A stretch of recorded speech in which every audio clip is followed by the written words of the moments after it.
அனைத்து ஆன்மீக நேயர்களுக்கும் வணக்கம். இன்னைக்கு நம்ம பார்க்க போற வீடியோன்னு பார்த்தீங்கன்னா தைப்பூசம் வரலாறு பற்றி தான் பார்க்க போகிறோம். தமிழ் கடவுளான முருகப்பெருமானின் திருவிழாக்களில் முக்கியமானது தைப்பூசமாகும்.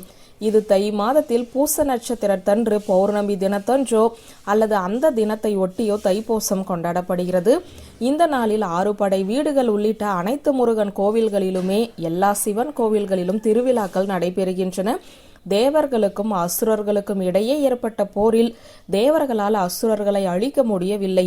எனவே பல்வேறு இன்னல்கள் கொடுத்து வந்த அசுரர்களை அழிக்க வேண்டி சிவபெருமானிடம் தேவர்கள் முறையிட்டனர்.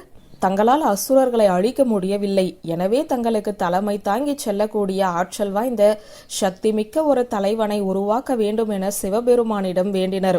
கருணை கடலாம் எம்பெருமான் தேவர்களின் முறையீட்டை ஏற்று தனது தனிப்பட்ட சக்தியால் உருவாக்கிய அவதாரமே கந்தன். சிவனின் நெற்றிக்கண்ணில் இருந்து வெளியான 6 தீப்பொறிகள் 6 அழகான குழந்தைகளாயின. கார்த்திகை பெண்களால் அந்த குழந்தைகள் வளர்க்கப்பட்டு பின்னர் 6 முகங்களுடன் அவதரித்தது.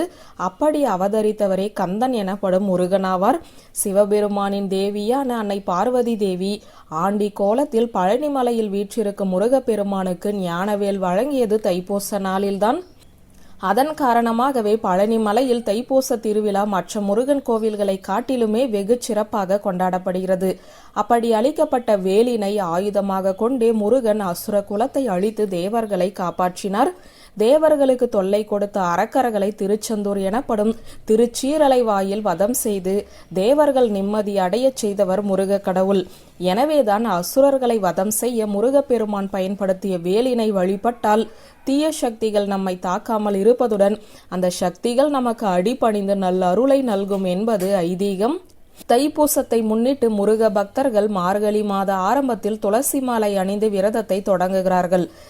சஷ்டி கவசம், சண்முக கவசம், திருப்புகழ் போன்ற பாடல்களை அன்றாடம் பாராயணம் செய்து தைப்பூசத்தன்று பழனி முருகன் கோவிலில் சிறப்பு வழிபாடு செய்து விரதத்தை முடிப்பார்கள். முருகப்பெருமானின் அருளை அடைவதற்கு தைப்பூசம் உகந்த நாள்.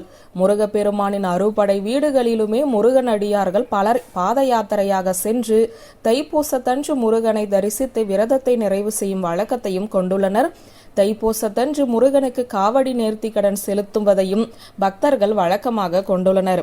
தீராத நோய்கள் ஏற்பட்டு அவதிப்படும் பட்சத்தில் முருக கடவுளுக்கு காவடி எடுப்பதாக வேண்டிக் கொண்டால் அவர்களை பிடித்துள்ள நோய் அகன்று உடல் ஆரோக்கியம் பெறுவதை எண்ணற்ற பக்தர்கள் உணர்வு பூர்வமாக அனுபவித்துள்ளனர். தங்களின் வேண்டுதல் நிறைவேறியதும் பழனி முருகன் கோவிலில் பக்தர்கள் தைப்பூச தினத்தன்று காவடி நேர்த்தி கடன் செலுத்துகிறார்கள்.